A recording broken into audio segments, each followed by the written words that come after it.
Hi, my name is Jonathan Houston, and welcome to the Ultimate Wrestling Podcast, where we look back at the Royal Rumble of last night. Eh? No, wrong one.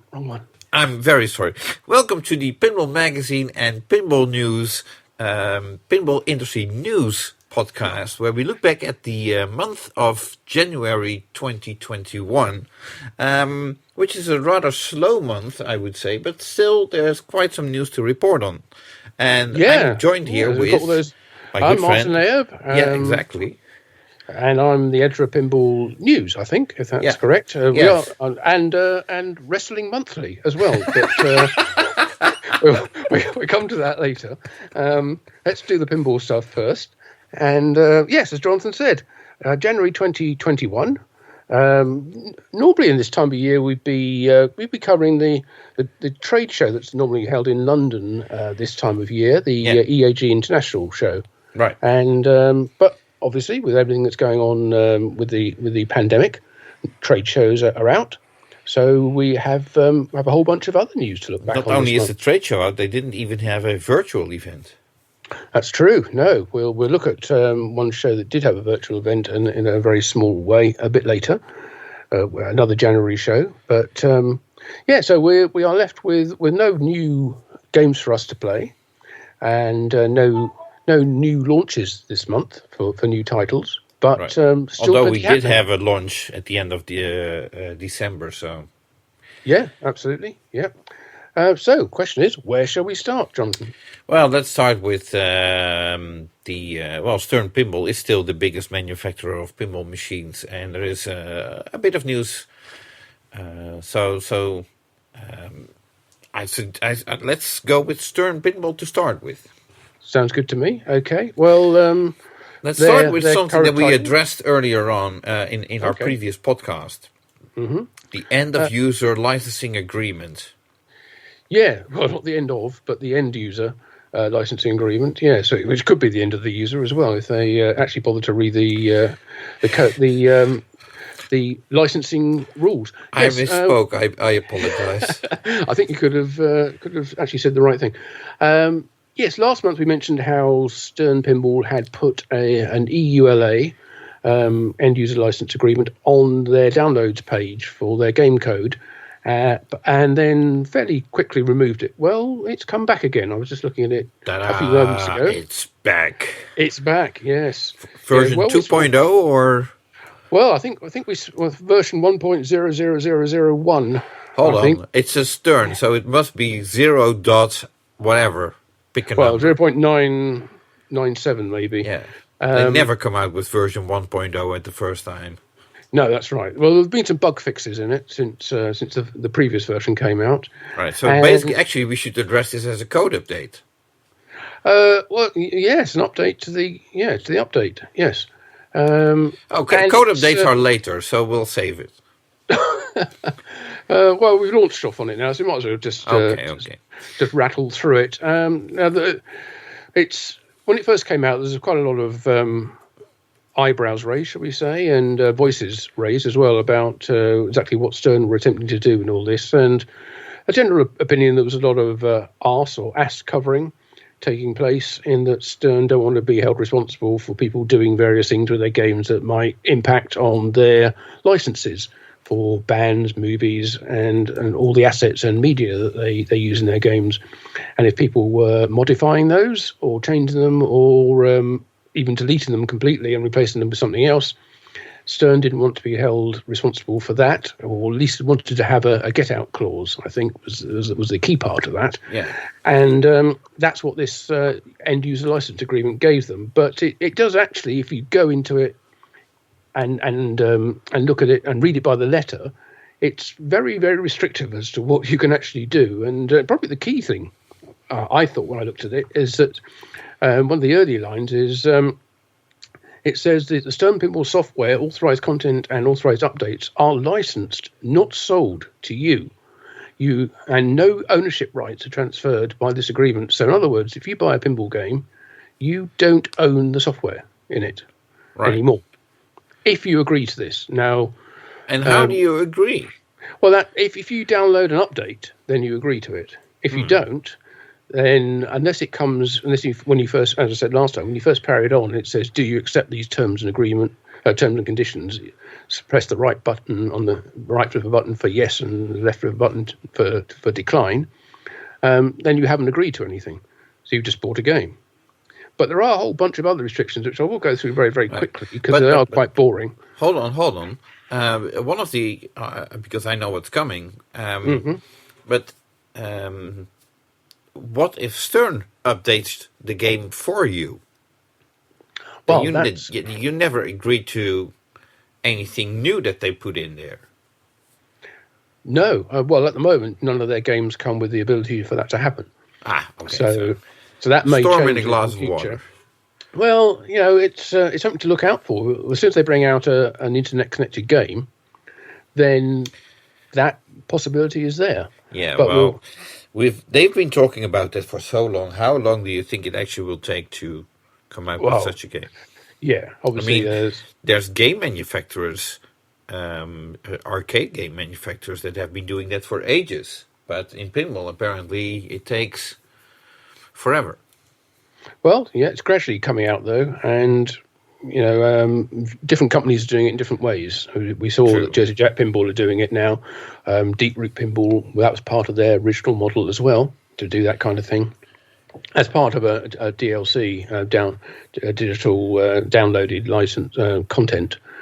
But going back to this agreement thing, which is something which you would have to agree to now if you want to update your game code, whether it's connected to the internet or not, you have to agree that you will not, amongst other things, disassemble, display, perform, or create derivative works based on or otherwise modify the Stern Pinball hardware or software. So in other words, you're not allowed to take your game to bits. You're not allowed to show it to anyone. Yeah. Yeah, you're not allowed to broadcast anything of it, perform it, do it use it in a performance environment.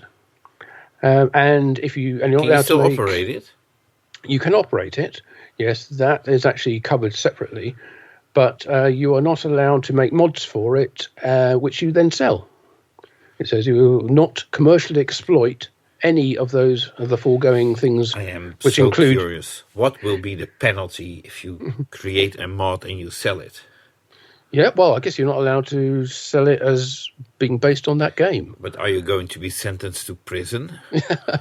Well, I guess they could sue you, or could want to take a cut of your earnings for that.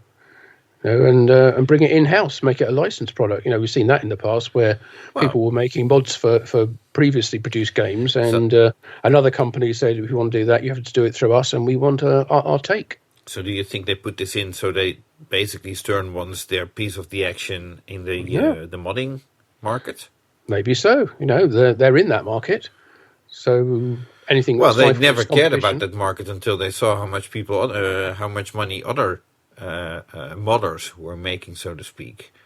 Well, exactly. And somebody figured like, hey, if you're making money off our product, we want to make money off our product too. But if they're selling a $1,000 topper, and $1,000 toppers, and somebody else is making a $500 topper that looks very, very similar or is derivative. I'm actually surprised to see that there's certain toppers where there is a lot of demand for, which seem to me like could easily be replicated, that nobody jumped into that or onto that, so to speak. Well, not publicly, shall we say, because it's licensed characters, I would guess. So you can't advertise those too clearly, but they probably are available. If it's a good knockoff, then you won't tell the difference. And who's going to tell the difference anyway if you don't have the original to compare it with? True, but it's a lot of sort of flying under the radar with that kind of thing, and not getting too noticed, shall we say, so that Disney, Marvel, whoever the band is, their agents don't come after you. But I think those agents are really not too worried about pinball toppers or modifications. But oh well. Yeah. one of the other things that was in the previous version of this agreement was that if you wanted to stream the game, you had to get permission from Stern Pinball in order to do it, and that's now changed. Stern in this version of it say Stern does not have the legal authority to give permission to stream the gameplay of Stern pinball machines. Right. And they probably figured like they're going to be swamped with requests anyway, which they don't want. So basically they're telling you up front you can't stream it and leave us alone. Well, they're saying that we can't give you permission. Obviously, it's in Stern's interest for people to stream the games because it's free publicity for them. Why would they not want it? But at the same time, it's probably breaching various licensing agreements for the assets that are on there, for the video and for the audio. So Stern basically washing their hands of all that and saying, no, if you want to do that, it's up to you, between you and the licensor, nothing to do with us. Right. We can't say it's okay. But going back to what you were saying earlier about updates, another thing in here which I don't think it's new, but it's certainly still there. It says that Stern Pinball may update the software from time to time without further notice to you. In other words, they want to, if you're connected to the internet, they can update your software without you agreeing. And there you go, all your high scores. Yeah, your high scores. There go your maybe a particular mode that you liked, or maybe a song that was in the previous version of the band-based game that is no longer part of the game. Maybe it's been taken out and swapped with another one or something like that. Right. So would this mean, and of course this is just speculating at this point, but would this mean that upcoming Stern games with internet connectivity would be like Deep Root games always on machines, where basically if it's in a sleep mode and Stern wants to install a code update, they can basically take the game out of sleep mode, install the code update, and put it back into sleep mode? Well, it's all possible, and assuming it's connected to the internet while it's in sleep mode, or you haven't turned the router off, or disconnected the Wi-Fi. Right. Or would it be when you power on the game that the game will tell you, like, hey, there's a code update available, would you like to install it right now? Could do, or it could say there was a game update available last night, we've installed it for you. Right. And it's obviously if it's not connected to the internet, then all these things don't happen automatically. But if you want to partake in whatever Stern's internet connectivity offers you, high score tables, internet-based challenges, all that kind of stuff, rewards, bonuses, power-ups, that kind of stuff, then you'll probably want to connect it to the internet, and then there's the payoff that they have the right to update the software and change various parts of the game, or even block it completely if they detect you've done anything bad. But the final one, which probably I was going to say, can we wrap up this boring stuff? Yes, exactly. I feel that as well. But there is one final one which is not so relevant in very large countries like the US or Canada, or maybe it is if you live near the border.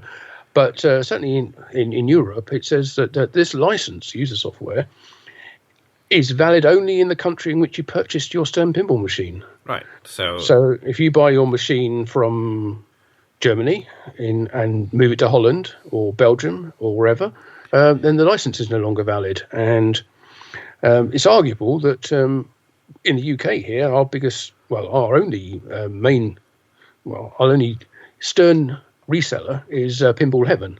They then sell to other companies, but they are the biggest, and if you want to buy a brand new Stern game, you're probably going to buy it through Pinball Heaven. They're based in England. If somebody in Wales wants to buy a new Stern game, or in Scotland or Northern Ireland, they probably buy it from Phil at Pinball Heaven, which is in England, which is another country. Therefore, the license is immediately invalid. So, interesting. Seems to me like the lawyers at Stern still have some homework to do. Yeah, and obviously around the border area, around Seattle and Vancouver, the Nitro Pinball, for instance, if you buy a game, do you buy it from Canada, do you buy it from America, do you take across the border? Quite a lot of games do end up going across there, not just now, but in the future, when they're not maybe even new, but they are pre-owned. Is that an invalid use of the software now? It's a minefield. But as you say, it's still boring. So let's move on. Okay, so in December, and we discussed it in our previous podcast, Stern Pinball announced Led Zeppelin, the latest Steve Ritchie pinball design with Tim Saxon on code. That game went into production and started shipping and showing up, of course, in various homes and arcades and what have you. Is it still open? Yes. Another game that went into production and also had been announced a bit longer ago, Heavy Metal, which also started arriving in people's homes right now. And surprisingly, I noticed several distributors offering Heavy Metal in their range of games that they are offering for people to buy, where I thought that it was actually a game that had to be ordered directly from Heavy Metal, I suppose, and it wasn't supposed to go through the Stern Pinball distributor network. Yeah, it was originally going to be a built to order, wasn't it, for Incendium? You had to buy it through their website, and they would only build as many games as were ordered. Right. So, but I saw a couple of distributors in America have it offer the game for sale, and also Electric Coin in the UK. Wow. Okay. And Heavy Metal wasn't being sold at a heavy discount, one would assume. I have no details on that, but I assume no. Okay. Well, price raised an eyebrow or two, didn't it, when it was first announced? Certainly amongst those in the pinball community who know the previous iterations of that particular design and what they sold how they for. were priced. Yeah, exactly. Because price is an important factor, and it's something we're just about to come on to, I think. Right. So, another boring item regarding Stern Pinball that's probably has been beaten to death by now is a price increase that occurred in the past month. Now, as far as I recall, the price increase actually was already announced a couple of months ago, where basically Stern Pinball said, like, if you order Elvira now, it's going to cost you this, and if you order the game in January, it's going to be $500 more. Now, I suppose that's all fair. It's up to them to decide. Apparently, what happened, what was not that cool, is that, as you know, Stern has according to Gary Stern during Pinball Expo, I think he mentioned that they have a backlog of 5,000 games that they still need to produce. And apparently, pre-orders were cancelled. And if you ordered the game again, you had to order it for the price, including the price increase of $500, which is something that did not sit very well with people. And now imagine 5,000 games, adding $500 to those, that's $2.5 million. Assuming everybody would order the game again. Or you lose a lot of money because not everybody's going to order that game because they're not happy with those tactics. Yes. Since that was announced, of course, they've had this European Union $25% increase, or 25% tariff applied, along with VAT on top, which probably takes it to near a 30% price increase on Stern games. So I wonder whether that's led to a lot of cancellations. Now, this, as you said, this was announced before that was known about, so it's not a reaction to that for Stern to try and get recover some of those lost or cancelled or delayed orders. But it would certainly make you think for some European distributors, if they were sort of given the option, basically your pre-orders are cancelled. If you want to reorder, then you have to reorder at $500 or more, and the game's going to cost you 30% more on top of that. You can see quite a few of them might say, okay, well, I don't think we will reorder. I think we'll just take that cancellation. Thank you very much. Right. So that could be a sort of a way out for some of those European. Could also be a way out for Stern not to have to produce that many games. Yeah, well, if they can cut down that 5,000 backlog and take it, then that's a I'd say it's a win-win because they're lost sales, but they might be sales that will then be applied to future titles. Right. So, we already spoke about EAG not happening. There was another show which happened in a virtual format, I suppose. The Consumer Electronics Show, which is always in January, if I'm not mistaken. Yeah, that's right. It was, I'm trying to think when it was. It was right at the start of January anyway. It's like the 8th to 11th or something like that. Right. Oh, no, it's 11th to the 14th. I beg your pardon. No, I remember now. Right. Yes, it was 2 weeks in. But normally a huge show in Las Vegas that takes over the city pretty much because it covers so many different aspects of consumer electronics, from software through to domestic products, through to the industry and broadcast, and of course gaming as well. Right. So anyway, Stern Pinball is known to be present at that show, partnering up, I think, with Nuclear Blast Records, if I'm not mistaken. Mm-hmm. And I think last year they had a huge Star Wars display.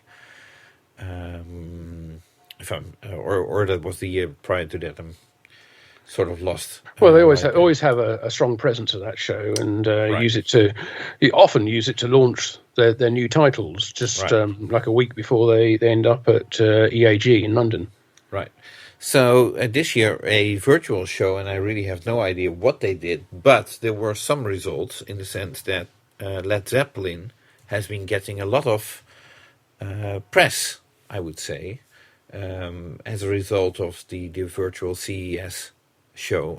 I'm sure the marketing department at Stern sent out press releases out as well when the game was initially launched, but apparently this was a good way for reporters to get acquainted with the game in some way.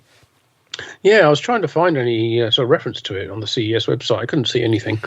That's not to say there wasn't anything, but she certainly searched for Pinball or Stern or even Stern's normal partners, Nuclear Blast. Nothing comes up in their list of virtual exhibitors, I should say. So hopefully there was something. Well, how they did it, I don't know. But okay, so Led Zeppelin got quite some press from non-pinball media. Yeah, well, it's good to, we're trying to expand the player base and expand the market as well for these games. There's plenty of Led Zeppelin fans out there who have no are not clue currently whether it's a good game or not, and they just want the game. Sorry, that's right. Did I say that out loud? Well, no, I'm not saying it's not a bad. Not saying it's a bad game. You're saying that they don't know, and then they wouldn't be in a position to judge necessarily. But it's a Led Zeppelin game, and that's what counts. Yeah, exactly. And that goes for a lot of licenses, I suppose. But in case of Led Zeppelin, for someone who, for a group who is so careful about who they give their licenses to and what products they license, it was a coup at the time for Stern, and those dividends are paying off now, I'm sure. Right. So, last but not least, Zach Sharp appeared on the Nicky Rich show. I have no idea what show that is. No, who's Nicky Rich? Should we know? Don't know either. So, but there's a link on Stern's Facebook page. So if you're interested, go check it out. Okay. Well, it's all good publicity. Yeah. Very, very last and very, very least, I suppose. We should just cover some... we're going full circle now. We're going back to code. Yeah, that's right. Yeah, but we'll try to make this less boring and just mention that there's new software I've actually released a couple of days ago for the Avengers Infinity Quest version 0.98, which is good because it adds a couple of wizard modes, Battle Thanos and Thanos I wouldn't Attack. see those anyway, but okay. And I still can't play the game, so great. No, I have something to look forward to. Yeah, but when you do get your hands on it, it'll be a much more complete game. Change some of the rules as well for Black Order Multi-Ball and Battle Royale, and more light shows and bug fixes. Led Zeppelin, we were just talking about. That had an update on the 18th of January, version 0.93, which had a lot of bug fixes, which is interesting. There's an awful lot of bugs in it to start with. But it's 0.93, so it's still got a little way to go. We've probably got another 7 updates. Are we going to do a sort of a wager or a bet how long it will take them to get to 1.0? Oh, right. Okay. I would say August. What year? Oh, I thought being generous with August. Yes. Well, okay. No, I'll stick with the summer. Yeah, because August this year. Right. Okay. No, I think it will take them longer. So. Well, I was going to say October because I thought it would come out version 1 in time for Expo, but that's assuming Expo happens and assuming the version 1.0 happens as well. True. Oh well, we'll see in the end. So we will. Hopefully, it will be there at some point. But it's not uncommon for Stern titles to take a year after release before they get to version 1.0. Anyway, speaking of 1.0, another code update, Stranger Things, who is actually at 1.02 right now. Yeah, but that's just over a year, wasn't it, since it was released or premiered? We should say that. So, 1.0 came a couple of months ago. So that's probably about 10 months after it was announced. It's a tight one. maybe October was about right. Well, you said August. I did originally. In the recording, so... Yeah, I know. But I was being generous because I always like to give Stern the benefit of the doubt because they do surprise us in a good way quite often. Well, anyway, as you said, Stranger Things 1.02 came out on the 6th of January, and that added quite an interesting new feature, actually. You got the swiper ball rule, which allows you to steal locked balls from other players, which is something we haven't seen in games for a long time, actually. Ever since we've had CPU control, pretty much, or at least multi ball locks. The point where you can other players can lock balls, and then the next player can come along and steal them. So that's not something we had an awful lot of, but this is actually part of the rules now. If you enable that in your software. I always like stealing balls. Well, I've heard that, but I've never seen it myself. I also thought the balls in a pinball machine are made of steel. Well, so it sort of implies that you have to steal them. It does. Oh, very good. Yes. Yeah. I forgot where I was. Oh, yeah. The Demogorgon bomb rule has been added as well. Allowed you to do a. This is actually something which is they're now doing with the button on the lockdown bar. You can do a sort of a quick press on it, or you can do a long press on it to activate this Demogorgon bomb, which is I guess like a Martian bomb that you can get in Attack from Mars and that kind of thing. Right. But anyway, that's added anyway, and lots of more topper light shows and that kind of stuff as well. And we didn't actually mention about Led Zeppelin, but they've added a wizard mode to it called Top of the Charts, and a new, as they seem to do now with Stern games, when they add a final wizard mode, they kind of put the ability to be able to play that or a version of that at the start of the game as in a different gameplay mode. Right. You can do all these different challenges, whether you're playing 1 against 2 or 2 against 1 or 1 against 3 and all that kind of stuff, where you can also do these challenge modes as well in most of the new games, and they tend to be sort of versions of the wizard mode. And they've added that to Led Zeppelin as well. So there's Top of the Charts challenge mode, which you can choose to play. Right. So those are games which Stern are making. It's a Top of the Charts challenge mode. Led Zeppelin haven't been top of the charts in ages. I know, it seemed like when I saw it, I thought that kind of misses the point. I don't think Led Zeppelin were really about getting to the top of the charts. They were more about the quality of their music rather than the sales. But I don't know. I guess somebody thought it was a good idea. Must be somebody not related to Led Zeppelin, but okay. Yeah. Yeah, but it's more like a sort of Beatles type thing, isn't it, rather than a Led Zeppelin one. But as I say, those are games which are being made, but there are also a little bit of news about a game which isn't being made, or at least isn't being made at the moment. And I think last time we mentioned some news about, was it on the Super Awesome Pinball Show where there was some information about a potential for a Harry Potter game being made by Stern Pinball? Well, I think what you're referring to is there was this month actually an interview with Roger Sharp who hinted that Stern Pinball,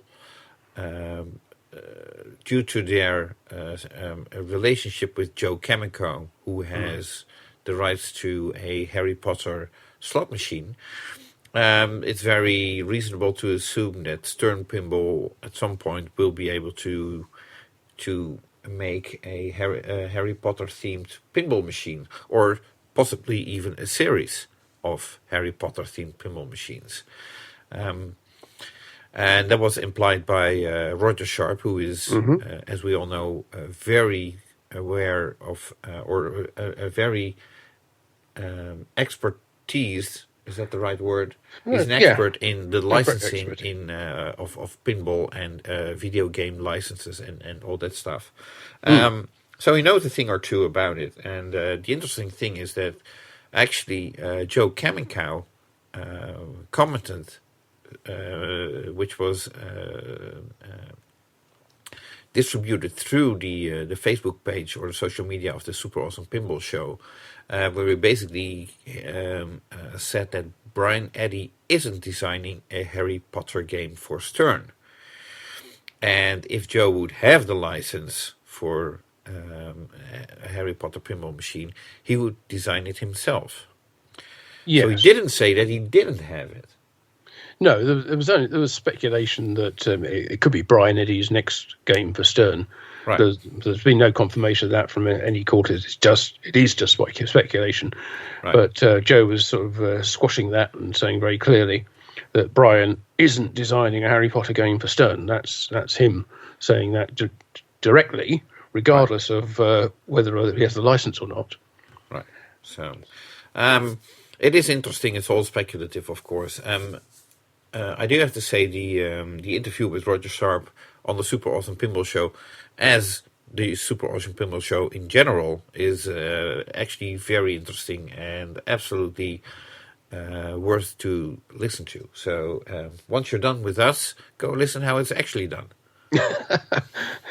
Yeah. Oh, but come back. I mean, don't assume that everything has to be to that high quality. No, right. No, but seriously, the production of Chris Frenchy on that podcast is absolutely phenomenal, I would say. Yeah, absolutely. All the respect to Chris Frenchy as a producer of podcasts. Very entertaining podcast and actually very informative as well. They really dive into the subject or they come up with good questions, and so sounds like highly recommended. So it should be award-winning, shall we say? We'll come to that a bit later, anyway, and in other news. But yes, I think that's pretty much it for Stern Pinball, unless there's anything I've forgotten. But we should probably now turn to actually our first headline, which was the announcement from American Pinball. Last month we announced. We talked about the announcement that Dennis Nordman had joined American Pinball as their senior game designer. Right. And this month we can talk about the fact that Sophia Ryan, also known as Sophia Bill in her earlier days, has joined as their senior mechanical designer. And now you may not particularly know that name. It's not mechanical design. It's probably not one of the sort of rock star positions in the design team, but she's got a very long history in pinball, stretching back 30 years, and has designed some of the mechanisms of which you will be familiar. Things such as the time expander on the Doctor Who pinball machine, right? On the I'm trying to think, the Popeye game, the animal kicker on the left-hand side, the multi-diverter thing, right. the roulette wheel skill shot as well. There's a whole bunch of mechanisms which she has designed and worked on games. And she worked on Scared Stiff with Dennis Nordman. Yeah, I think she did the the coffin mechanism. The stiff in the coffin. Yes, that one. Yeah, but she worked with him on the Party Zone as well, I think, a long time ago. Mm-hmm. But she was pretty much on the Barry Ausler design team. Did things like the of course, yes, the big one, Miss Multi-Ball, that long mechanical which I always thought was an idea that Barry Ausler came up with. He told me a story once about how he figured, if a TV remote can cross such a long distance, how difficult would it be to have a sensor that crosses the playfield and detects a ball, yes or no? And I suppose Barry might have come up with that design, and she made it work. That's right, yeah. So if you look at the patent, which, and we go a blatant plug for the Pinball News article, where we do actually have links to all the patents which she has her name on. They are mostly in conjunction with Barry, and also in some cases with Bill Futzenreuter, who's also a game designer. We're working programmer mostly. Oh, you're right. Yeah, of course it was. But working on the part of Barry's design team there. For those games, and yes, the Miss Multi-Ball is it's quite probably, I was going to say that, and the Time Expander is probably, as far as I can think, the biggest single device in pinball. Maybe the Brider Pinbot head. No, I think the triple layered teleporter is probably the biggest device. Yes. So probably the heaviest, given how much stuff's in it. So that was. She said that was her most complex device to design on Brider Pinball. And I have to say that is actually a wowing device. It is, and it's one that doesn't seem to go wrong really. We're so used to having really complex devices which break a lot, and things like the head, for instance, on Brider Pinball, when it rotates. That's probably the most troublesome part of that game. Not there's a huge amount of other moving parts in that game, but it is the most troublesome. It doesn't line up properly, or it doesn't kick out properly, things like that. But the Time Expander just seems to work. It moves up and down. It's got 3 different layers to shoot. I had a game that had a problem with the gear motor or whatever you call it, but. So it can break down, of course. But then again, that was a game that came from Italy, and they don't know how to read English manuals over there. So they get very creative on their own, and they try to figure out what might work. So, so if it's being operated, you have to do what you have to do, don't you? Sometimes just to keep it going. But anyway, congratulations to Sophia for joining American Pinball, and hopefully she will be able to.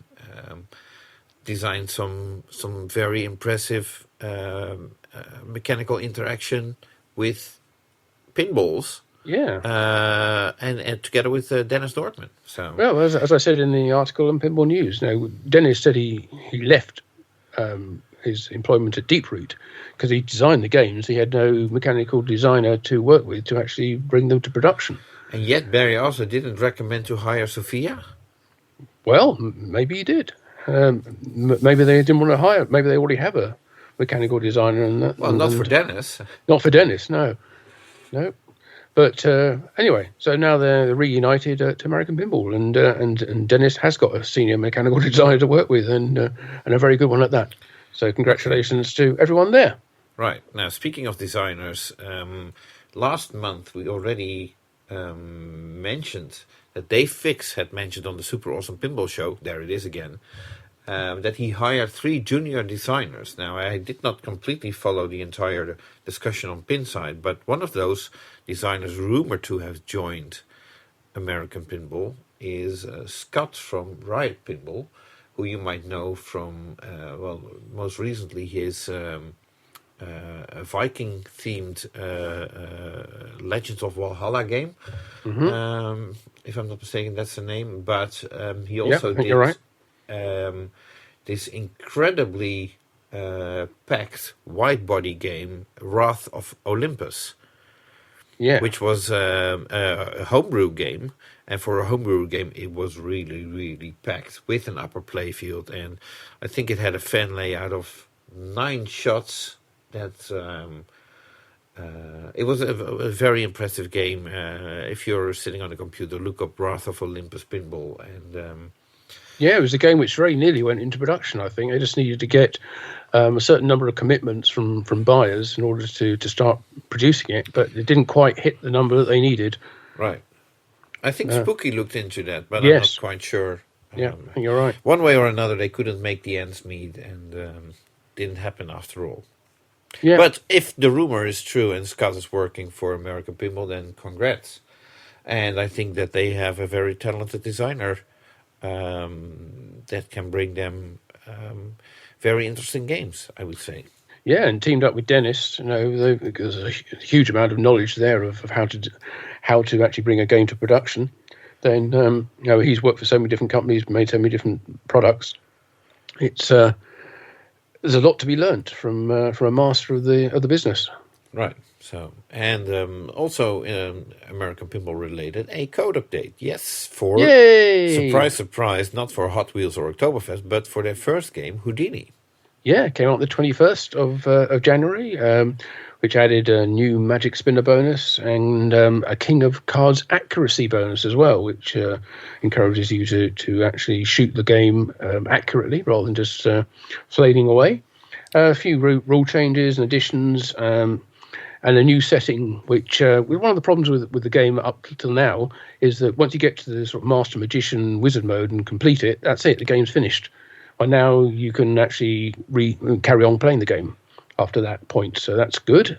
New sound effects, some new display effects, and generally make the game a bit more responsive to and faster to react to events happening on the playfield. So, and a couple of bug fixes, of course, which are always thrown in with every new code update. But anyway, nice to see Houdini, and as you said, their first game getting some love and a new version of the code.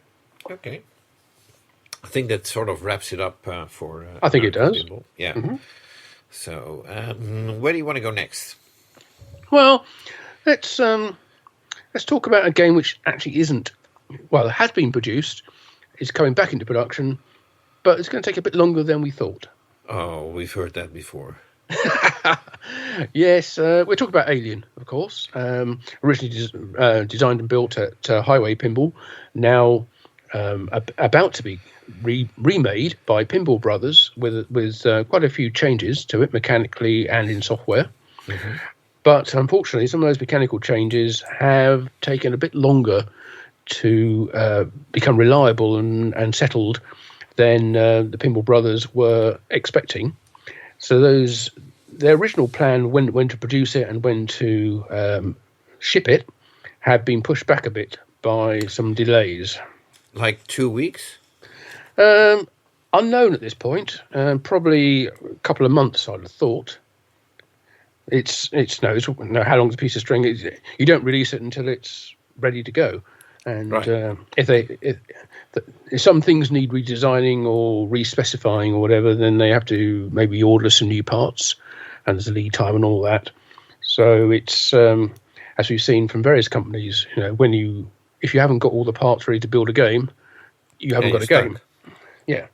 So if it's stuff that they can change in software, then it can be done quicker. If it's stuff that they need to actually re-engineer and then order new parts, that can be 3 months, 4 months, 6 months. Right. So we have to wait and see. But Pinball Brothers were upfront about the problems. They said we were a bit too optimistic when we had our prototypes up and running, and after receiving and putting together all the final parts. Well, they were the final parts. And electronics, we encountered some minor misbehaviours in the game that we absolutely want to fix before we deliver any machines. So it's a good thing that they want to fix those, because... Yeah.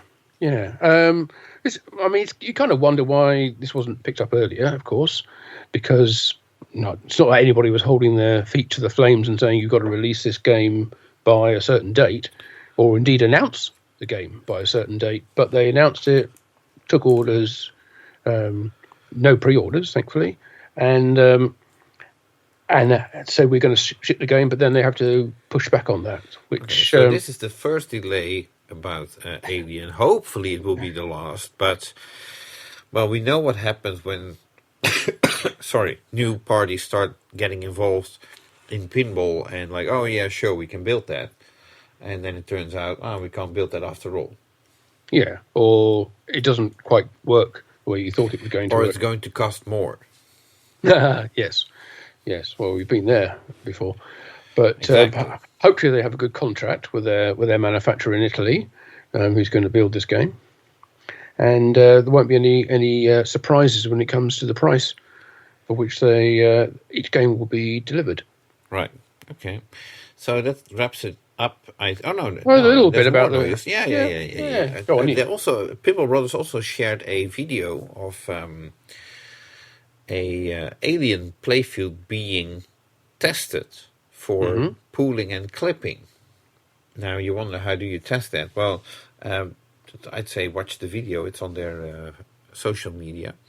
But basically, they took a giant sledgehammer to a playfield, and yes, it left a dent, but it didn't. The clear coat didn't crack. No, they needed to start hacking away at it in order the dent in order to start lifting any of the coat off it. Right. So, I mean, but who's going to attack their playfield, particularly in an area where they're full of inserts in the middle, with a sledgehammer? Usually, I don't tend to do that, and so they were also checking for pooling by mounting. This is something you should address because my terminology. Right. Okay. I think they were just putting mounting things onto the playfield and shining the light or reflecting the light off it, and you could see that there was no pooling taking place around the point where the pressure was, where the things were screwed into the playfield tightly. Right. So I think it's just a good demonstration, at least initially. You haven't got. You always have to wonder how things will hold up over time. Yes, quite. But initially, at least, there was no problems with that. But you would hope that any manufacturer who had a playfield and they screwed things into it and the clear coat started deforming or pooling, they'd do something about it. But if it's not visible immediately, then you have to hope they won't show up over time, because clear coat is not a solid product. It's very, very thick, viscous coating to the game, and it will change over time. It'll dent, it'll pool, it'll run, but very, very slowly and very, very slightly.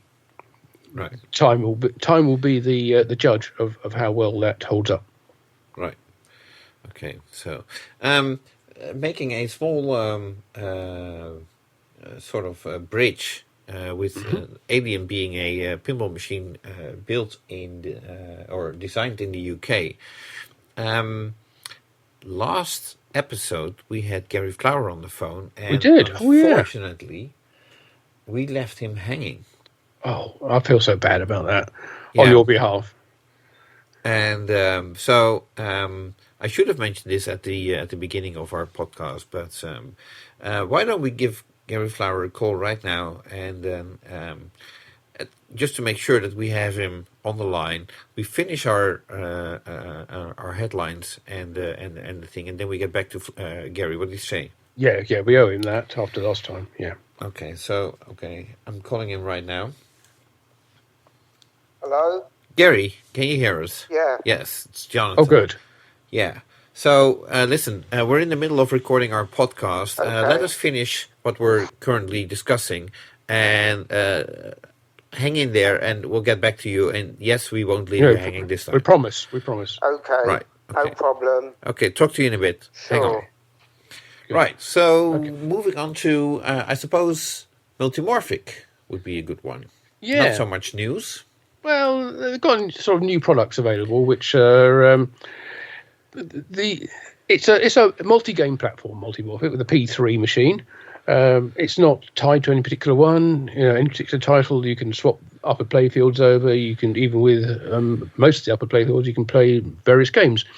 So the whole idea of it being a certain amount of generic artwork on the game. But if you sort of really want to play one of the games such as Cosmic Kart Racing or Heist or Lexi Lightspeed and want it to look, really sort of branded to that particular title, you can now buy various playfield artwork pieces for the aprons, the slingshot, and the side targets, which are themed to that particular title. So yeah, they're available as kits from the Multimorphic store. And as I said, they are available for Cosmic Kart Racing, Heist, and I don't think they're available for the original Lexi Lightspeed, but there's an alternative version of Lexi Lightspeed Escape from Earth, which a different art package, and you can get the plastic pieces and the apron. I think it's magnetic apron for those 3 games anyway. I'd still want them to go back to the original artwork for Lexi Lightspeed, but I don't think that's going to happen. You're a fan of that, were you? I actually like the alternate one. So there you go. I think it proves there's a market for both. Apparently. Yeah. So okay, but so are those artwork kits affordable? Yeah, I don't think they're that expensive. I think they start from. I'm trying to rack my brains. I think it was something like $40, or maybe it was $50. It's okay. You know, it's a small market. They're well, they do look good on the game, I have to say, having seen them in the examples. Yeah, but again, you know, it's kind of like the cabinet side art. If you put, say, Lexi Lightspeed on the side, and then you put in the Cosmic Kart Racing, then your game is kind of, you know, it's not really branded completely to that game at that point. Right. If you look at the side. But same with the playfield plastic, you know, how much swapping over do you want to do? The whole point is you can swap over the games very quickly. If you have to start replacing slingshot plastics and target plastics and things, it makes a bit longer. But you know, if you're not swapping games over frequently, then might as well have it looking its very best. Right. Okay. So, well, it's a very nice little touch of detail, I would say. Yeah. I mean, why wouldn't you, basically? It's available to do it. There were plastics there before. They were generic. Why not have them branded for your favourite game? Right. So, I suppose that was all the news from Multimorphic. I think so, yeah. Yeah. Well, there is a Jersey Jack, of course, which we haven't discussed yet. No. We well, kind of in the last one, we did sort of mention that it was the 10th year anniversary of the announcement of the formation of Jersey Jack Pinball, and the first title, The Wizard of Oz, that Jack Guarneri did on the Spooky Pinball podcast 10 years ago on the 1st of January. Yeah. But which is kind of fits into our January review, but we did actually cover it last month, so we won't go into it any further than that. So, now, what is interesting, at least I found it very interesting, Eric Meunier was a guest on the Loser Kid Pinball podcast, and basically he talked about the impact that his latest design, Guns N' Roses, which is currently in production, and they're producing the collector's edition at the moment. But the impact of that game goes a very long way, I suppose you could say. And what I mean by that is, of course, you have a celebrity like Slash, who is rather influential, has a lot of friends in Los Angeles and Hollywood, and having access to a game, at least I assume that Slash has access to a game. You would think so. Well, lots of people apparently are very impressed, and rightfully so, with the game, which has resulted in potential licensors lining up around the block for Jersey Jack Pinball, and they basically, it puts them in the position where they can say, like, this is what we did with Guns N' Roses, we need all these assets. If you cannot give us all these assets, take a walk. And that's sort of breaking the licensing mold as we have seen it for the past 20 years at least, I would say, in pinball. And what I mean by that is that when a pinball company goes after a license, and especially now that there is no longer dot matrix displays, but actually video displays, it means if you want video assets, you have to pay extra. If you want music from a movie or from a band, you have to pay extra. Basically everything, the license might just be a name, and you have to pay extra for any additional features. And what's happening now is, because licensors are interested in having Jersey Jack Pinball build a pinball machine, they can demand those assets, or they won't do it. Yeah, almost sort of takes us back to the mid '90s, really, where having a pinball made with your title on it is a real cachet item, and almost like the pinball companies are doing you a favour in having a pinball themed after your title. Well, it actually reminds me a lot about Roger Sharp, and I'll explain to you why. Mm-hmm. As you might know, as editor of Pinball Magazine, I published the first issue of Pinball Magazine, including a very in-depth interview with Roger Sharp about his work for Williams as a licensing and marketing manager, I suppose you could call it. Yeah. And one of the instances that is discussed in the magazine is Williams was interested in getting the Batman license, which was supposed to be the game that eventually turned out to be Police Force. Yes, that's right. And it turns out that during the negotiations for the license, it would not be possible to use the likeliness of Jack Nicholson, who played the role of the Joker in that Batman movie. Yep. They would not be able to use that likeliness. And for Roger, basically he said it was a no-go. Data East was also interested, and basically Roger said to the designers at Williams, let them have it, which is what actually happened. Data East came out with the game, but not with Jack Nicholson in it. And, well, you can decide for yourself whether it needed Jack Nicholson or not and what you think of that game. But basically we're getting back to a situation, it appears, where pinball manufacturers can say, like, if we don't get everything that we want to make this game as good as what we have shown you here, we're not interested. Yeah. As I say, though, it swings the balance of power, really, doesn't it? From the pinball companies chasing and sort of begging at the feet of the licensors, saying, please let us make this pinball machine. And now you've got the I don't know whether they're bands, their movies, directors, their actors, whoever they are, who are coming to Jersey Jack and saying, please make us a pinball game. And and Jersey Jack Pinball are able, as you say, are in a position to say, yes, if you give us all this. And then the onus is on them in order to provide all the assets that Jersey Jack Pinball needs to make the game that should be made. Right. So, well, it will be interesting to see how this pans out in the future. Of course, their next title is that license had been Toy Story bought or licensed already months, if not years ago. So it will not be applicable to the game after Guns N' Roses. But it should definitely, it will be very interesting to see what Eric Meunier's next title will be. Yeah, and if it's applicable to that. So. Yeah. Well, you would think it probably already got that one lined up as well, but certainly in the future, yes, we can look. Oh, it's what we need, isn't it? We need fully featured games with all the assets that you can possibly throw at it. Right. Why? It's in everyone's interest to get all that. And not in a licensor's interest to make an inferior product just because they're holding out for extra licensing fees, or any of the actors or musicians or whoever are trying to get an extra couple of cents out of each game's royalties. Right. So it will be interesting, and it might actually put Jersey Jack Pinball in a very fortunate position. Yeah.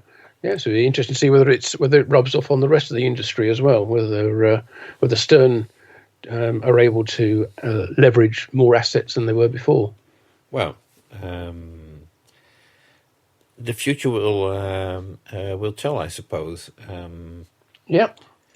Well, I suppose it depends on the license. I mean, some bands are not very keen on giving any footage, and other bands like Guns N' Roses give you full access to more than you can ever put into the game. Yeah, now Jersey Jack Pinball have an example of the kind of product they can produce when they do get those assets. Right, and of course it will be, well, it's amazing for your brand to have a pinball machine like that. So yeah. So good. And what's also interesting, we might actually see more of Slash and collaborating with Jersey Jack Pinball and Eric Meunier. Yeah, quite right. Yeah, I mean, you might even be able to bring some of those licenses on those titles. Well, not only that, but as well, as you might remember, Slash was actually heavily involved in the design of Guns N' Roses, and apparently he likes the taste of pinball design and working with Eric Meunier. So we might actually see a future collaboration between the two. And that's probably going to be another Guns N' Roses pinball themed game, but something else. Yeah, absolutely. That might interest Slash and Eric. So. Yeah. Of course. And speaking of Guns N' Roses, yeah, I was going to say, talk about the code updates that have been coming out. I was about to say, Slash has plenty of other musical collaborations as well. There's Revolver and works with Miles Kennedy and plenty of other artists as well. So there's a lot of just sticking with the music alone. There's plenty of other possibilities there. But yeah, Guns N' Roses 2 updates actually in January. One on the 5th, one on the 10th. Version 1.10. Mostly of stuff for the collector edition, which, as you said, there is now in production. That fixed a bug which caused the game to crash in coma mode and added some more light shows for the back box and the under cabinet lighting, which is unique to the CE, the collector edition. The version 1.12 came out on the 10th, which added even more light shows, fixed more bugs that caused the game to crash during the night train, and Welcome to the Jungle mode. But those are on the standard and the limited edition models rather than the collector editions. So something there for people who haven't got the collector edition, as well as a few other sort of regular bug fixes which come with every update as standard. So version 1.12 released on 10th of January is the current latest version. So if you haven't got it and you've got that game, you should update it and fix some of those bugs and crashes.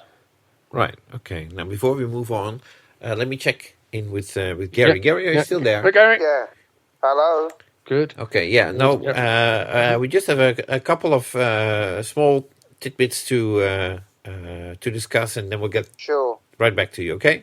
Hang in there. Okay. Yeah. Thanks. Good. Right. Okay. So, the next one is very, very brief and short. Deep-root pinball. Yeah, well, this is probably something for you to talk about because it's not something which I actually saw, but I understand that Steve Bowden's been spreading the word about everything that's been going on down in the Deep Root facility in San Antonio. Yeah, Stephen Bowden, who is in charge of the coding and game rules of the Deep Root games, has been featured on local... I suppose it's a news channel, Fox 29, which is indeed related to the Fox Group. And Fox 29 apparently airs in the San Antonio area, where he basically he shot a segment in the What's Brewing coffee shop. I think that's that it's called. Which we covered, where he explained that he was... working at Deep Root, that they are making pinball machines, and that he basically plays pinball as a job.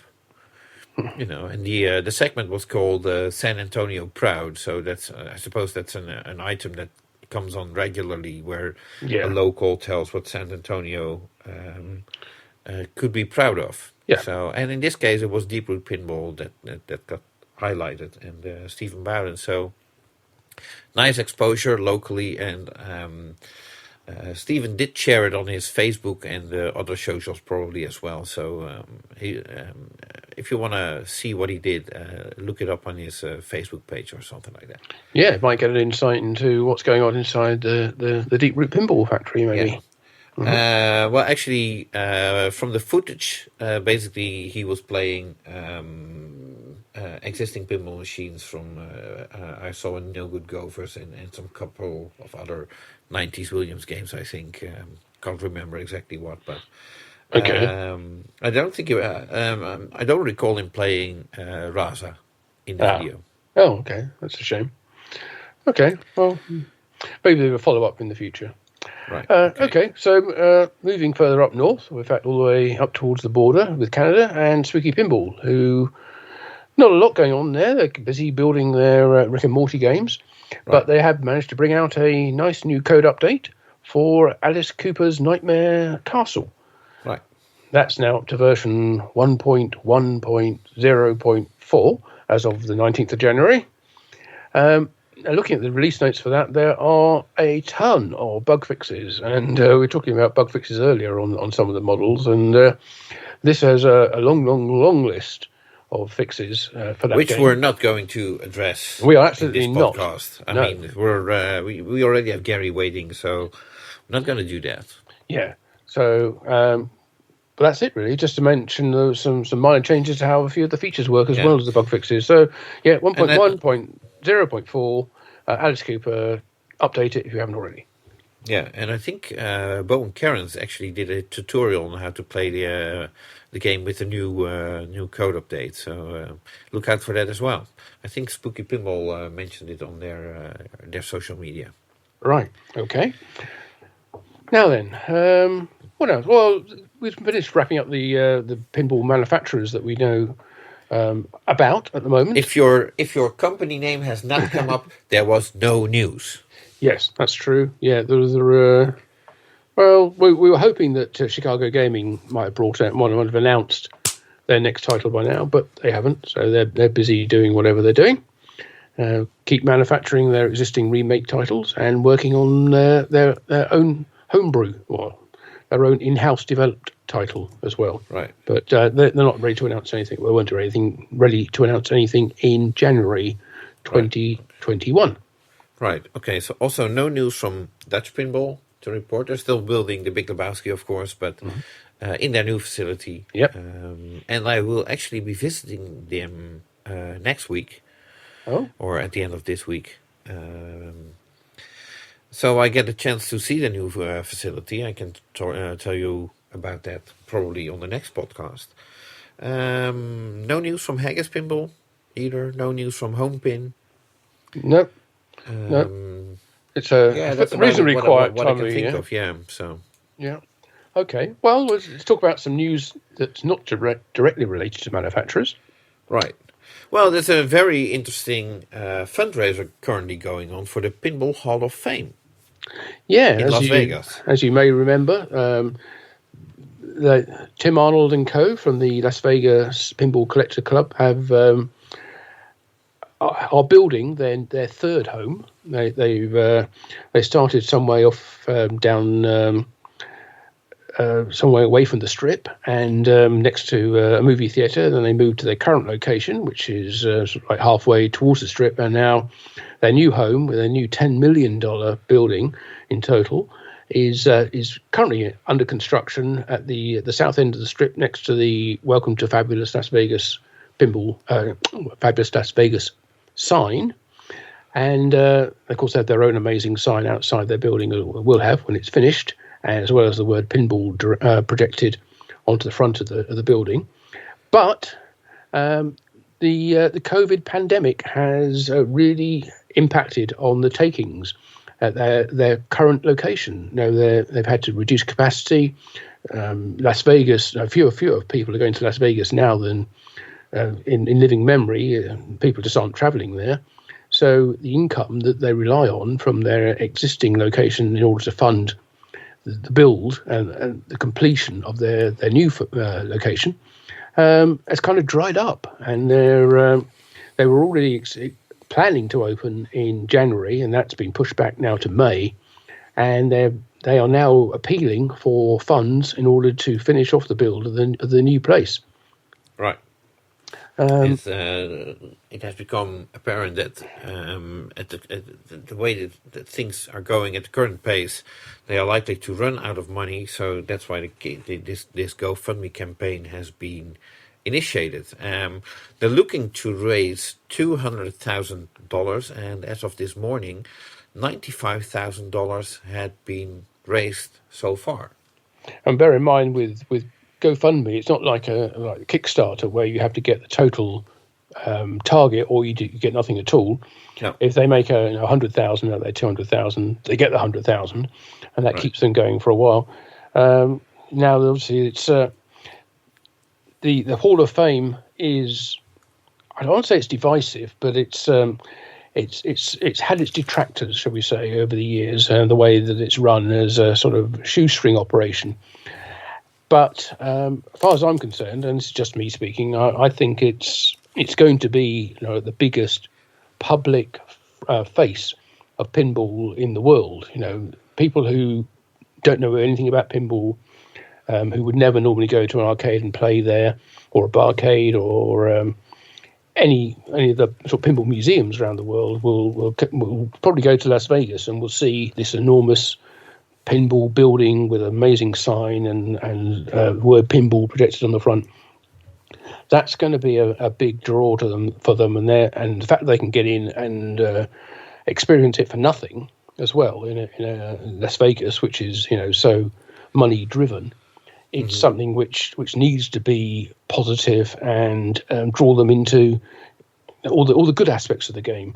So it's important that they don't that it continues to exist and project a positive image of pinball to the bigger public. So while there are plenty of other very, very worthy causes who need funding and who are struggling in these times when arcades, barcades, museums are closed and people can't play pinball in a location. This is another organisation out there asking for help, but it has an impact that's beyond simply being an arcade, I think. Right. So the only thing what I'm there's a couple of things that I'm actually wondering about. I donated. Let's make sure. Let's put that out there in the first place, because I really want to see this happening. But it also makes me wonder, why is, for example, Stern Pinball not saying hey, how much do you need? We'll take care of it.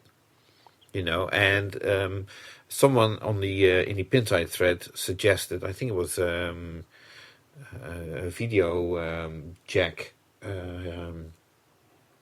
He suggested, why don't they license the naming rights for the Pinball Hall of Fame for a few years to a large company, and it doesn't have to be Motorola or DHL or I don't know what kind of service, but it could be a pinball company or an internet company or a mobile phone company, or the same way that they do stadiums over there. Yeah, exactly. Oh, it could be done. And I mean, the amount of money that they are looking for is probably peanuts for companies like those, and you might even wonder whether it's a tax deduction or not. Or obviously I don't know the details about that. So, but it makes me wonder, why scrape for pennies if you can get large bills? Well, you have to remember that Tim and Co have been fiercely independent in doing what they've done. They're trying to not ask people for money at any point. They haven't taken any sponsorship. They did do a sort of membership scheme for a while where people could get their name up on the wall in order to raise some money. So maybe that's something they could do a bit more. But at the moment, they're just trying to simply get donations in order to keep going. And, I reckon if they actually came to it, they probably could go to the bank and get a loan. But they're trying so hard to sort of keep it affordable, manageable, and get everything paid off according to their original timeline, so they can get back to making their charitable donations to the Salvation Army. Right. Now, there's one thing that's sort of worrying, and I didn't see anybody bring it up yet. Then again, I didn't read everything. But as you and I know, and a lot of our listeners probably too, especially if you've been to the Pinball Hall of Fame. I'd say Tim Arnold, with all the respect, is a rather eccentric entrepreneur. Obviously, he likes to donate, but he runs things his way, and the entire operation is run by volunteers, which is all very applaudable. But Tim isn't the youngest himself. No, that's true. And what will happen? I mean, they're now building a $10 million building. Let's say everything goes as hoped for. They move the entire Pinball Hall of Fame over there. There's a $10 million building with 700 pinball machines and arcade machines. And one day, Tim's no longer there. Then what happens? That's true. It is the Las Vegas Pinball Collector Club's building. So I suppose there is some other accountability there or responsibility for running the place. But yes, it is pretty much Tim who's Tim is the front man for the whole thing, isn't he? He's the fundraiser. He's the ringmaster, if you like. And don't get me wrong, I wish Tim a very healthy and long life. But it's just a concern, like, okay, if it's all coming down to one person, and I see it with my own Pinball magazine. If I'm not doing, or if something happens to me, it's the end of Pinball magazine. It's as simple as that. Yes, you're right. Yes, of course. So that made me wonder, like, okay, there's this $10 million building, which obviously that will gain in value, but what happens? 700 games in there, and then there's loads of games still in storage, and I hate to think what might happen to it. But then again, hopefully they thought it through, and they have a plan in place for what will happen. Plan. Yes. Yeah, exactly. Because it would be a pity if you fund it now, and once Tim is gone, so is the Pinball Hall of Fame. I agree. Yeah, so we've got some other news, because I suppose we should probably get onto the award ceremony a bit now, really, because voting has just closed for the fourth annual TWIPY Awards. Right. Now, normally, last time it was held at a show, it was held at the Texas Pinball Festival, but that was in 2019. Right. 2020 it was online, and it's going to be online again this year. Right. And it will be held on the 27th of March. Right. At 8 p.m. Eastern Time. So for those of us in Europe, in the middle of the night or early in the morning, and for everybody else in the US and Canada, North America, it'll be in the evening or early evening. Right. But voting is finished. Yes. So voting has finished for the TWIPYs, but there was this other award show, the first time award show organized by the Pinball Network, and they call their awards the Pinball Industry Awards. And the difference with these awards and the TWIPYs is that the TWIPYs is actually is voted by the people, so to speak. And the Pinball Industry Awards are basically picked, or the sum of the opinions of various people in the pinball media and such that send in their best in whatever category you can think of. And they added up those votes, and that resulted in certain winners. Yes, there were the voting panel was made up of 20 podcasters, 9 streamers, 9 video creators, 2 writers. Now, you and I both voted in that, as you mentioned last time. It's very interesting that I was considered a podcaster while I publish a magazine, but okay. I'll take it. I think it was for whatever happened in the previous year, or whereas there wasn't a pinball magazine as such came out in the past year. I did a reprint of issue 2 that came out in January. Yes. That's true. But I was down as a writer for the Pinball News stuff, but rather than the podcasting. So I guess either way, we got ourselves covered. Right. The whole thing was pre-recorded and done as a very professional and well-produced production that was put online. Hosted by Zach and Greg from Pinball Network, I suppose, from shows on there. Now, as you are probably aware, we are not part of the Pinball Network, but they could not afford us. No, that's right. No, well, all the riders that we demanded, they were just too much, apparently. I thought it was fair, but there you go. There were a whole bunch of awards which were voted for, and there were some which were picked by a smaller committee from the Pinball Network, of which we had no input. Right. Can I go through them? While it is worth watching the 1 hour and 45-minute show, here is a summary of who won what. Yeah, well, the big winner, I suppose, of the night or the awards was, unsurprisingly, the Guns N' Roses game from Jersey Jack Pinball, really? Which won in the following categories: the best lighting effects, theme integration, innovation, music, animation display effects, and also won the overall Best in Show award. And rightfully so.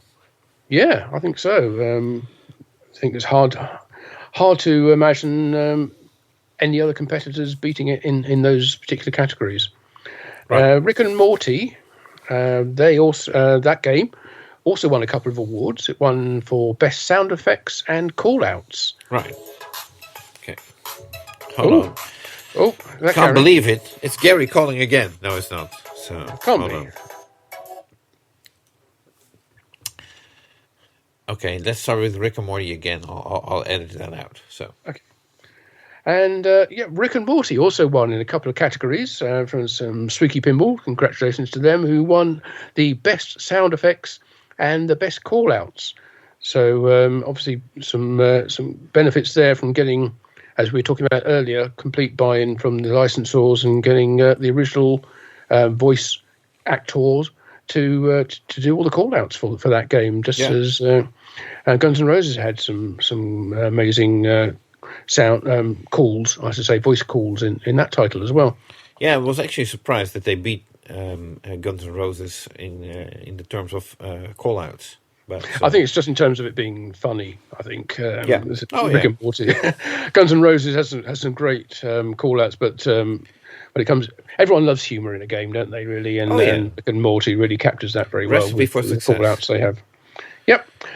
Teenage Mutant Ninja Turtles also got a couple of awards for the best cabinet/backglass artwork, I should say, and also for the playfield artwork. So basically, artwork package, really, right, for Teenage Mutant Ninja Turtles. Right. So that's a Jeremy Packer package. So congratulations to Jeremy Packer as well. Yeah, absolutely. The Avengers Infinity Quest got a couple of awards as well for best playfield layout and the rules, best rules. Okay. Haven't played it yet, so I wouldn't be able to tell you. Exactly. I have the same feeling. I'd sort of look fairly blankly at that and go, good. I mean, it must be good. We'll look forward to enjoying them when we actually get our hands on a machine. Right. The final award, I suppose, went to the Multimorphic P3 game from Steven Silver, Heist, which had the best toys for the crane, the 3-dimensional crane toy on that, which is pretty impressive and a worthy winner, I'd say. Yeah, and I'm happy to see that it's not just the big companies scraping up the awards, but also the smaller ones. Yeah, absolutely. Spooky and Multimorphic both getting awards. Surprisingly, nothing for American Pinball, while Hot Wheels actually has been a surpringly fun game. Yeah, although there is no category for funnest game. There is, I'm not sure whether it would have won in there, but I don't think American Pinball was even nominated in any of the categories, as in the top 3. But okay. Well, it's a good all rounder. I think is the issue there. It's maybe not outstanding in a particular aspect, but a very good, solid, and as you say, enjoyable title. Right. Okay. So then they had they started a Hall of Fame for pinball machines. Of course, Pinball Expo already has a Pinball Hall of Fame for people working in the industry. And so now there is a Hall of Fame for pinball machines. Yeah, it's covering different decades, I suppose, or different eras, shall we say, starting with EMs going to the 70s, 80s, 90s, 2000s, and 2010s. Yeah, it's actually a pity that they don't have a pre-war category, I would say. What would your nomination be for that? Well, there's a couple of games that Ballyhoo, for example, or landmark game, Bally Airway, or the one that the baseball one. The mechanical one. Yeah, exactly. There's also things like Jigsaw and Army and Navy as well. Exactly. Which, were groundbreaking at the time and still absolute marvels to look at these days and see how they operate. I think they definitely deserve to be in such a Pinball Hall of Fame because they actually, if it wasn't for those games, we might not be playing pinball right now. Yeah, indeed. And games like Bumper as well, Yeah, exactly. So many, and Humpty Dumpty, and yeah. So, well, there's a couple of usual suspects, and a few of those actually already got inducted, so to speak, this year. Let me know, tell us, which are the games that were inducted? Well, the EM games, representing the EMs, was Grand Prix from Williams, which is a very good, solid game. I'm not sure it would necessarily be my favourite EM, but it's in there in the Hall of Fame. There's from the 70s, solid state games. We have Stern Meteor, right, which I think we'll probably all be familiar with, and I think that's a very worthy game. I really enjoy playing that. Yeah, it came out in September of '79, so it qualifies as a 70s solid state. But I think there's really not much difference between the solid states from the late 70s and the early 80s. But that's true. Just me. So it would make more sense to have a category for early solid state and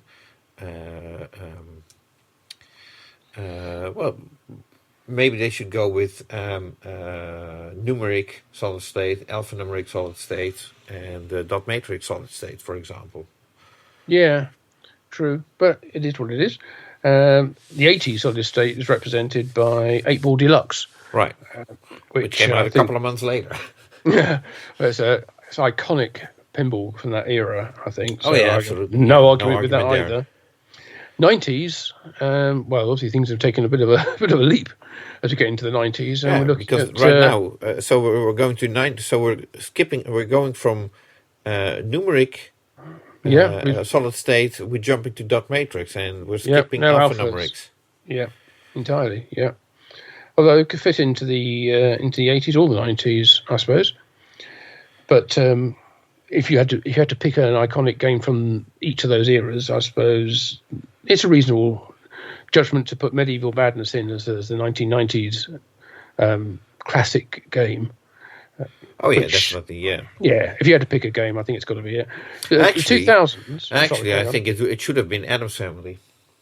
Well, yeah, it's arguable. That's the game that did best on location. Medieval Madness, as great as a game it is, on location at that time, not so much. Yeah, it's hard to know what the actual requirement is for a game to get into the Hall of Fame. Is it the most famous game, or is it the best game of that particular decade? Yeah. Oh well. So I mean, Addams Family. If you talk to non-pinball people, they of a certain age, they will. You ask them about pinball, they will remember the Addams Family. Oh yeah, definitely. Absolutely. Yeah. Moving on. 2000s.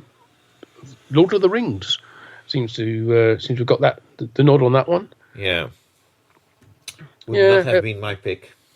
No, probably not mine either. But it's not a bad game. And 2010s, which it's quite a lot happened in that decade. The Wizard of Oz gets in as being iconic in the sense that it, I guess, kick-started the renaissance of pinball. Yeah, I suppose so. So, no argument there, although I can think of other games I enjoy more, but that's a personal thing. Yeah. It's the thing is, it's significant, I suppose, rather than whether it's necessarily the most enjoyable to play. Right, okay. And then there were the Pinball Network committee selections for excellence in various categories. Yeah, this was a smaller group of people, some of whom who could have been represented within the nominations, but I think most, in fact, nearly all cases, I think they sort of said if they were nominated, they would stand aside and not accept the nomination from the committee. But the excellence in pinball streaming went to IE Pinball, which is Carl D'Angelo, right, pretty much, and all the work he's done down in the all the games that he streamed and the informational videos as well, the instructional videos that he's done, and explanatory ones, which really have shown the sort of the top end of pinball playing.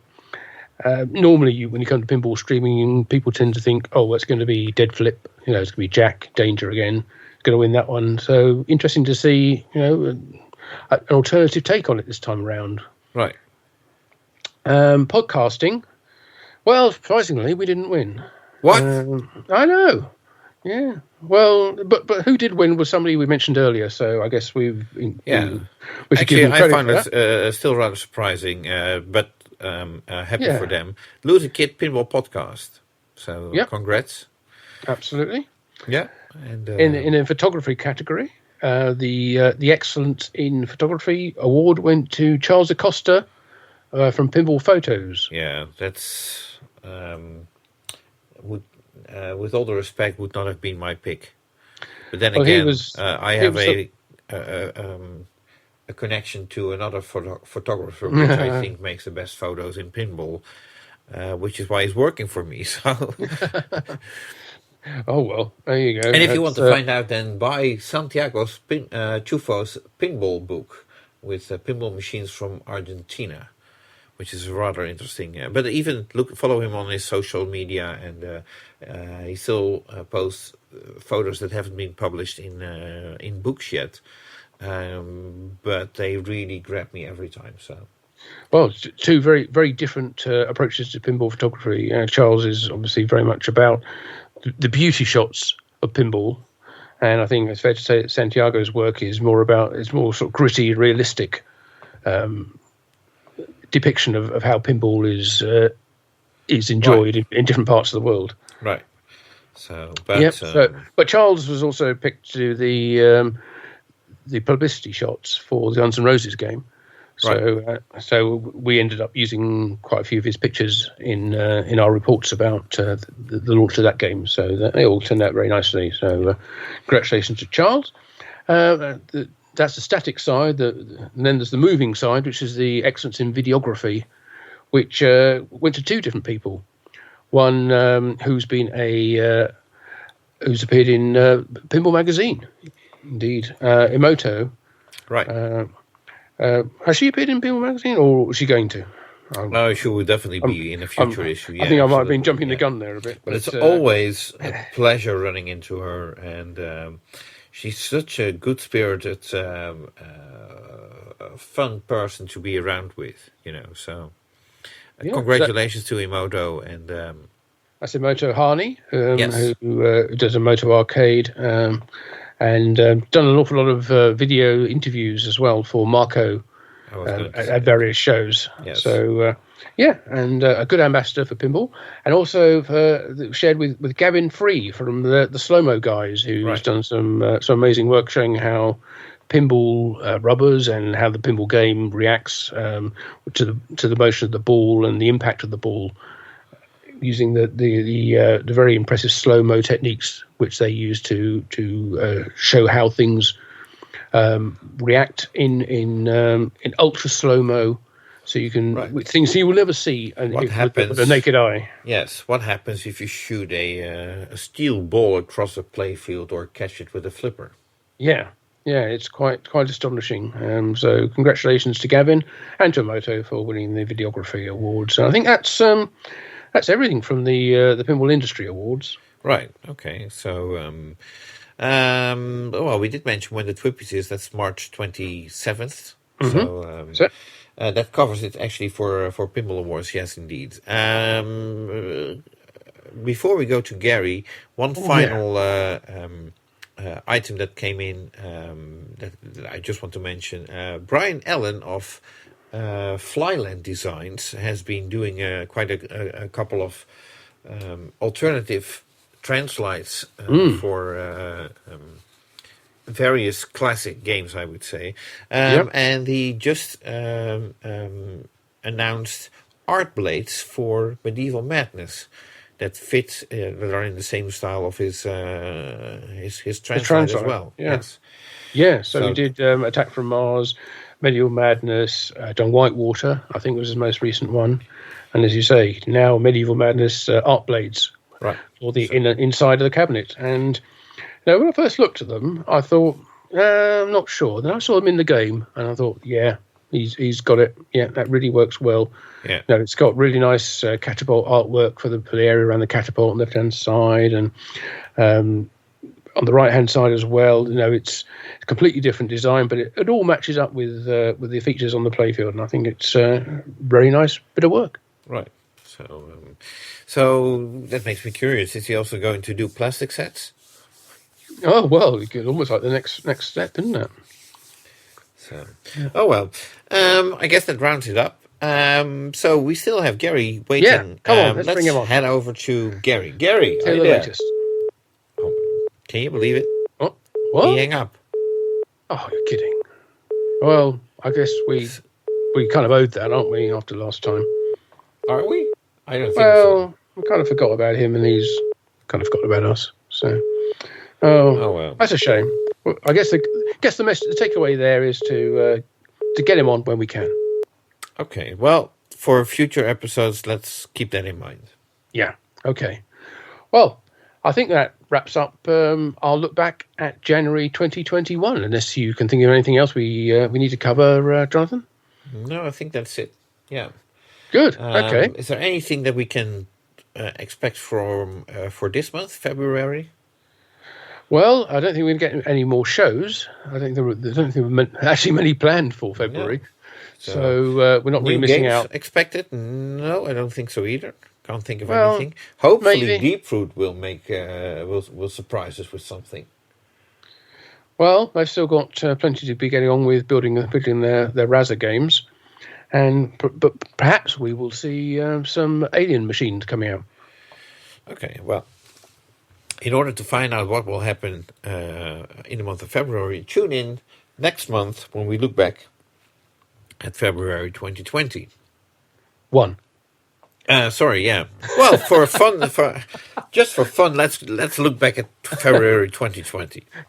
Well, if you want to do that, then we do have a podcast on our site, which you can get to through Anchor FM, Apple Podcasts, and Spotify as well. Look back from 1 year ago and see what happened then.